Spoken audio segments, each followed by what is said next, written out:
Hello and welcome to the Moms Who Know podcast, the podcast for moms who know that when they take care of themselves, they can take better care of everyone else. Today's episode is an episode of Couples Who Know with me and my husband, James. Now, I wanted to give you a quick peek behind the scenes and let you know what it's like recording these episodes.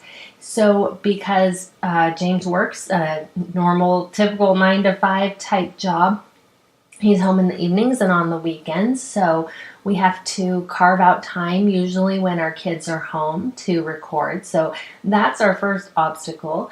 And then we, outline and we plan and we do all kinds of things, but I don't think we've had one episode yet where we have used our first take. It usually takes us a couple times of recording. And so this has been a great process for us to find our voice together. As I've podcasted now for several years, I have learned, finding my own voice and how to share and what I want to share.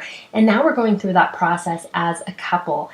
And it's been fun for us and enlightening, and we're learning, and it's really great. And I hope that you are learning things from these episodes together. I'd love to hear what your takeaway is on this episode where we're talking about parenting as a couple.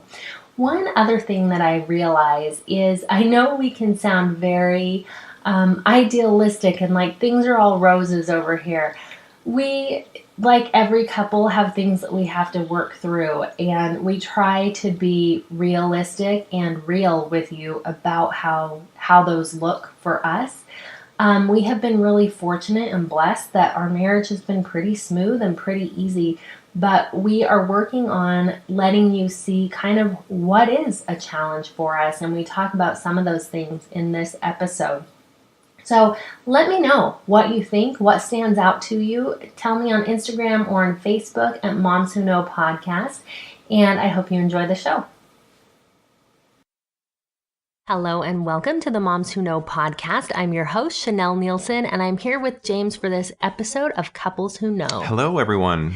Today, we are going to talk about how to strengthen your marriage while raising kids. And the reason that we wanted to talk about this particular subject is because as you raise kids, you probably pictured before you got married just this happy family, and you're raising kids and the kids are all dressed cute and everyone's getting along and you and your spouse are just enjoying it all. And as we all know, the reality often looks a lot different. You're crunching Cheerios on the floor and you're up all night and your kids are, rolling in the mud. At least our kids are.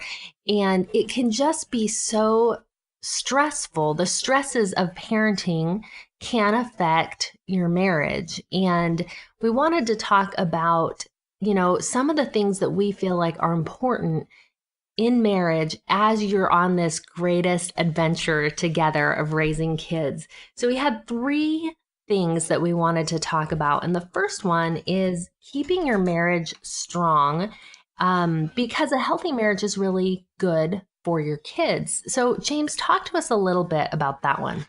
You bet. So I have to, when I was listening to your list about, the thinking about how it's going to be having kids, you forgot to mention the crunching Legos under your feet. Yes. So that's one too. I don't know if you guys have boys in the Legos. That is something that I did not imagine doing. Stepping on Legos in the middle of the night barefooted, that hurts. Terrible.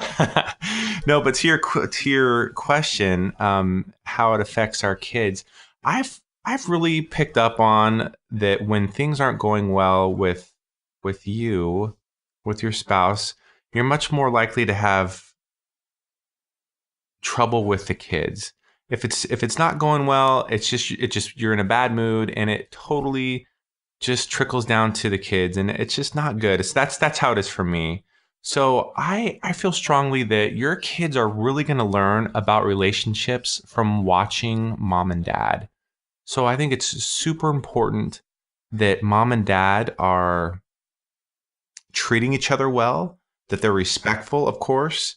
There's a sense of security when things go well with mom and dad, and when mom and dad are happy together. And kids pick on this pick up on this so much. I mean, wouldn't you agree with that? That Oh, definitely. they can sense it. And I remember being young and I just wanted my mom and dad to always just be in love. And I loved seeing them kiss. And my parents, they were in love. Both of my parents have left us and they were in love. And I wanted to see that. I craved that. And they didn't show as much physical probably interaction as I would have liked to have seen. They did. But I just really liked it when they did that because it gave me this sense that like everything's just okay. It was, I don't know, that's just how it was for me. Yeah, well, I think that makes sense because for kids, that marriage relationship, I mean, that family unit is their stability and that's their home. And that just, they want to know that they're safe there and that they're going to be okay. And it provides that sense of, foundation.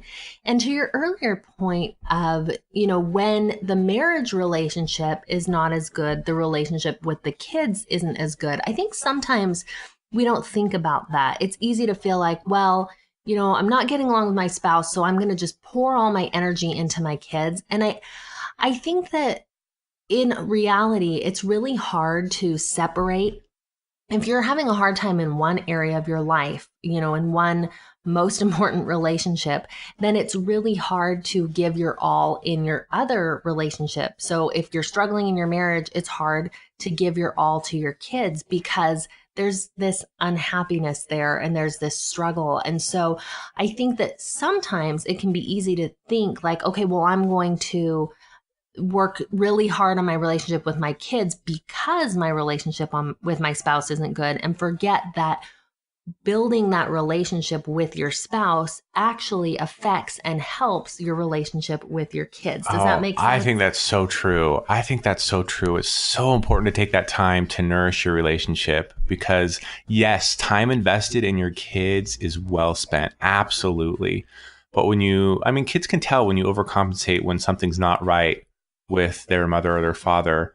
I agree with that wholeheartedly. Yeah. And along those lines, I feel like sometimes I will talk to people and they'll feel guilty if they want to go out on a date and spend time alone with their husband or go away for the weekend. They feel like, well, it's not fair to leave the kids. But I would say the opposite is true. It's, caring for your marriage is caring for your kids, and that time spent away from them. Yeah, they might not like it in the moment, but it's actually building a stronger foundation for their family and for the marriage relationship that will benefit them on down the line. I agree. And, I think that it's important to educate the kids what you're doing. Like mom and dad are going to spend some time together and it's going to help us really be closer to one another. Whatever you choose to say, but I think it's okay to educate them and tell them why you want to spend this time. Because yeah, naturally, I think sometimes they might be let down that they don't get to go along, especially when they're younger. But I just think that's so important.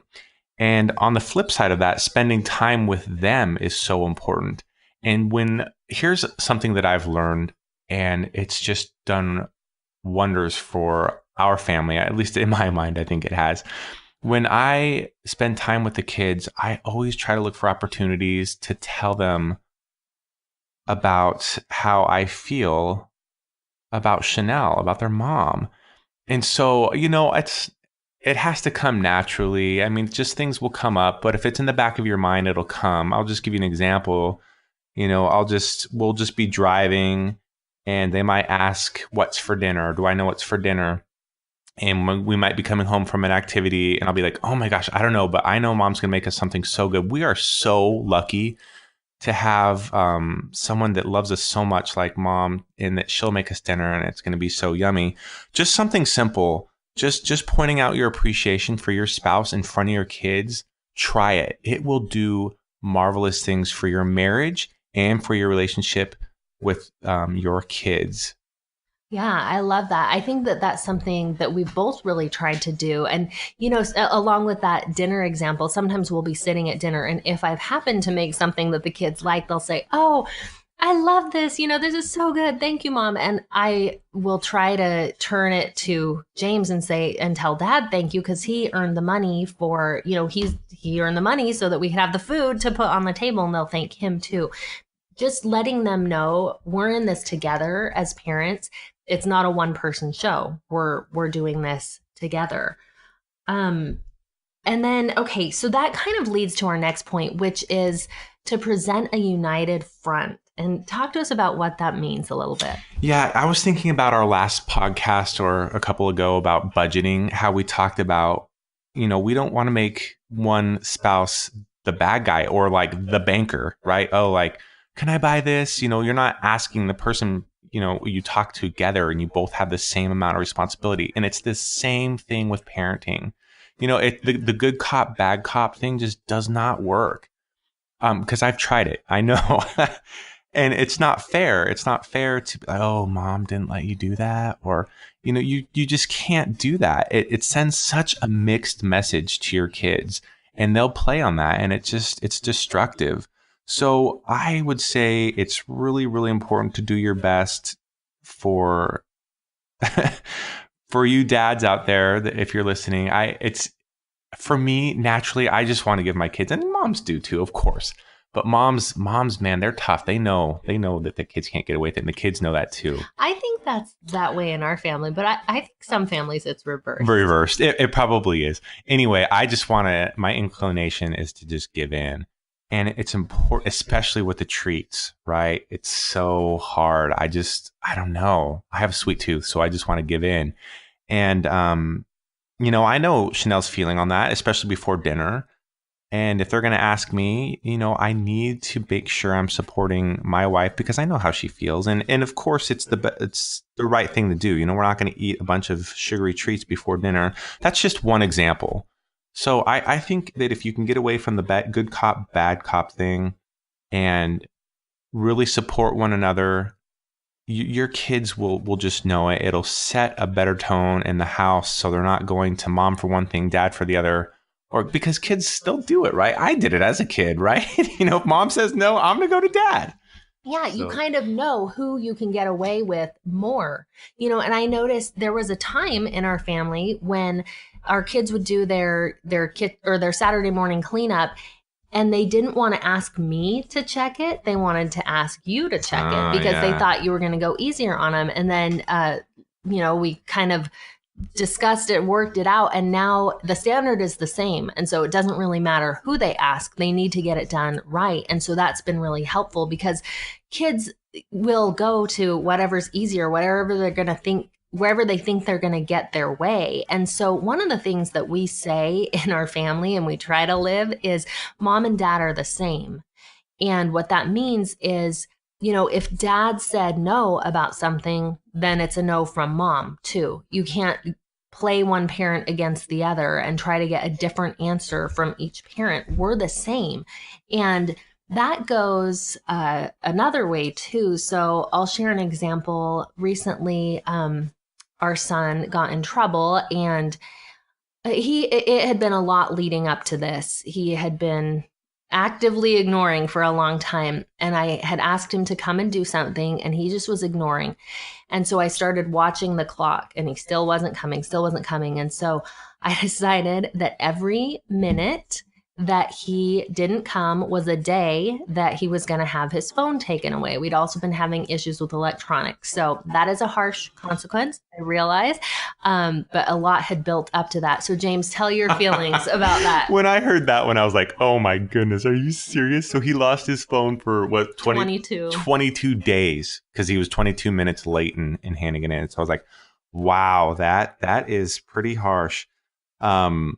So we talked on the side. I supported my wife in that, and that's the law was laid, right? So, but I did express my feelings on. I felt like that was a bit harsh, and I think But here's the thing: James thought it was harsh and kind of too harsh, and not what he would have laid down, but he supported it. And so there was never this conversation in front of our son like, oh, that's too hard. No, we shouldn't do that. Privately, he pulled me aside and said, that's too hard. And I told him all the things leading up to it. And he's like, well, okay. And so we stuck with it. But I really appreciated that it was that you had my back, I guess is the way I want to say it, because it's so easy when you see you're co-parenting, right? Like this other person is parenting, and sometimes they'll do things totally different from the way you would have done it. And it's so easy. I catch myself doing this more often than I would like, to be like, no, that's not how we're going to do it. But if we can pull each other aside privately, come to an agreement together, and then present this united front, and mom and dad are the same, and come together, and the kids know, okay, this is how it is. My parents are one in this, and I can't get away with this because the rules are there, and my parents aren't going to let me just, play off of one or the other. Yeah, I think that is going to come, you being on the same page with your spouse, just talking with your spouse. Right? Just making sure that you guys talk about how you want to raise the kids. You're not going to pull your spouse aside every time there's a decision to make, right? We've talked before, I think, in the past about the pantry. We love going to the pantry, right? That's our kissing place. That's our place where we can talk about the kids or have a quick meeting. It's just off the kitchen. And it's great, right? It works for us. And it's not like we're doing that every decision. But if you're taking the time to talk to your spouse, you'll become synchronized. I also have a secret stash of chocolate in the pantry. Yeah, absolutely, so right. It's a good place. Yeah, but you go for like the 92% junk that's like bitter. It's the opposite of oh junk. My gosh, it makes my tongue burn. I love it. Anyway, I was just going to add one more thing to that. It's so important that there's no sneaking behind backs. So, and especially when like the law is laid down, right? Like if I would have given my son just like maybe 10 minutes when mom was gone out running errands on his phone, to play games, you just can't do that. It just compromises everything. So, and I'm speaking from experience. I've done it. I hope you've known about that. I think I've confessed all my sins to my wife when I've done it before. But it's so easy for me to do, just sneaking behind the back. And it's not okay. I mean, none of us are perfect. Certainly I've done it more times than I care to admit, but I think I've gotten better about that. And there's sometimes I still falter, but just, I would say be aware of that one. Yeah. I mean, I think it is a learning process, but if ever I hear the words coming out of my mouth, like, and I don't think I say this, but don't tell dad, or we won't let dad know about this. That's just not okay. Like, it's not, unless it's a surprise party, nothing else should really be kept a secret from the spouse, because that's just it's what we were talking about earlier. That's setting kind of one parent against another, and it's not creating that united front. And I'd say along with that is the way that you talk about your spouse. We touched on this a little bit earlier in having a strong marriage, about building each other up. But I would also say, just not rolling your eyes, not doing the opposite, like, oh, you know how dad is. And these little things and these little attitudes our kids pick up. And what I've noticed is, especially when they're older, like, teenagers and preteens, whatever I imply or say gets magnified in their mind. And so if I, might roll my eyes and like, oh, you know how dad likes his treats, then the next thing they're saying, like, oh, dad's a junk foodaholic, and, they just take it to the next level. And so it becomes so important that we are together, that we're saying things to our kids about our spouse that we would say in front of our spouse, and that they know that we care about that relationship, and that we're a safe place for them because we're a safe place for our spouse. Yeah, I agree. Absolutely. Good points. I'm gonna just take a look, fast forward, and maybe you're at a point where, your kids are out of the house. And I'm just thinking about the relationship I had with my parents when I was older.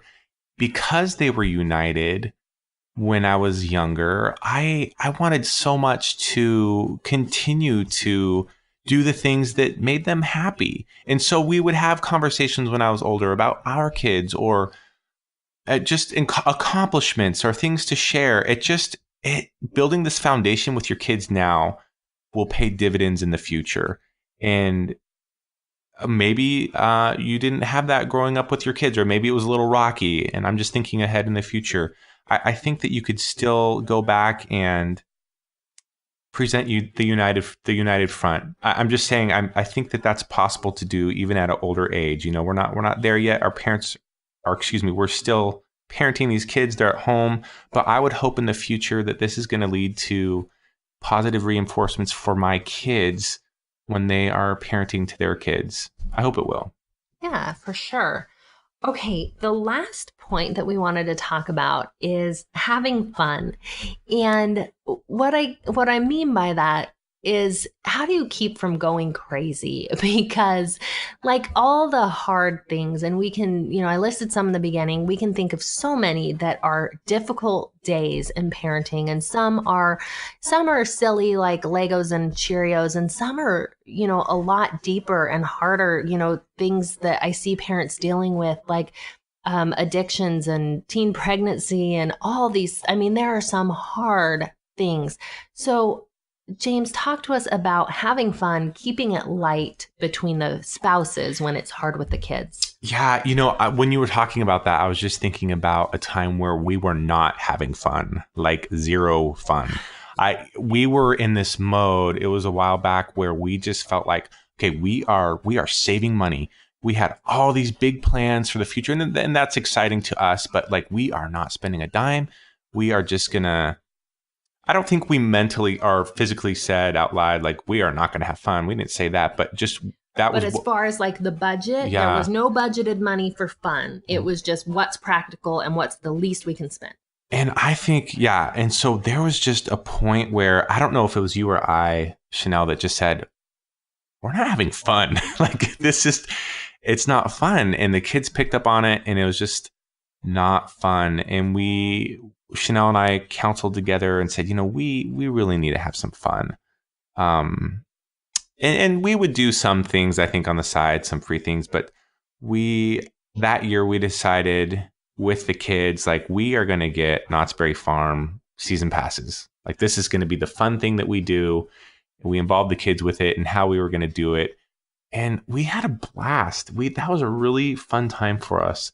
And it was a lesson for us to understand that you need to take that time. You need to do some things that are going to be fun with the family, create those memories, and make it fun for the kids.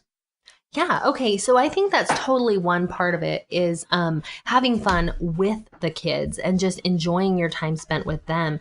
And then I think as parents is to, as much as possible, laugh it off. Some of the things that are so hard in the moment can just, if, with a little perspective, can seem really funny. And it comes to mind, I was a preschool teacher for a long time, and for a while, I did it by myself, and I didn't have another adult there. And then after a few years, I had another adult. And my favorite part of having another adult to do preschool with me was that we could, when the little 3 and 4-year-olds would say something that was funny, we could look at each other and laugh. And I just remember thinking, like, it's so much more fun when someone is here who knows how funny this is, because the other preschoolers didn't know it was funny. And I think that in parenting, it's that same way, and sometimes James and I will just look at each other and, when we're cleaning mess after mess off the floor, and we'll just joke around about it and take what feels like drudgery, and it makes it fun and a little more light.